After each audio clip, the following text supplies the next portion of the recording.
ചെറുവാടി സംവാദത്തിൽ പല ഉദ്ധരണികളും ആശയമാറ്റം വരുത്തിയാണ് അവതരിപ്പിക്കപ്പെട്ടത്.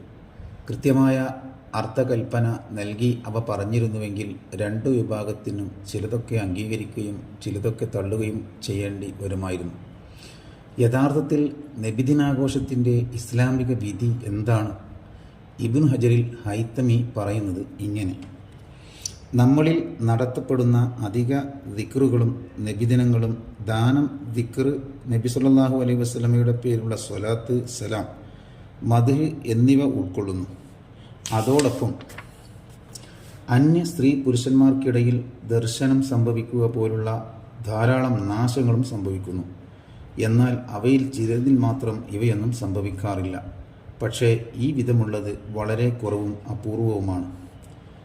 ഇതിൽ ഒന്നാമത്തെ രൂപത്തിലുള്ളത് വിലക്കപ്പെട്ടതാണ്. കാരണം നന്മകൾ ശേഖരിക്കുന്നതിനേക്കാൾ തിന്മകൾ തടയുന്നതിനാണ് മുൻഗണന നൽകേണ്ടത്. താൻ പ്രവർത്തിക്കുന്നതിൽ വല്ല തിന്മയും സംഭവിക്കുമെന്ന് ബോധ്യമുണ്ടെങ്കിൽ അത് പ്രവർത്തിക്കുന്നതിലൂടെ അവൻ അനുസരണക്കേട് കാണിക്കുന്നവനും കുറ്റക്കാരനുമാണ്.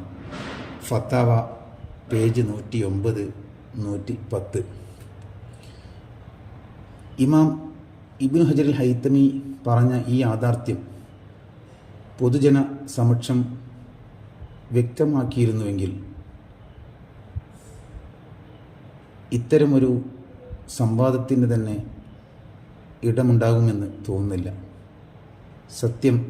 സത്യമായി പണ്ഡിതന്മാർ പറഞ്ഞതുപോലെ ജനങ്ങളുടെ മുമ്പിൽ അവതരിപ്പിക്കാനുള്ള സന്മനസ് കാണിക്കുകയാണ് പണ്ഡിതന്മാർ വേണ്ടത്.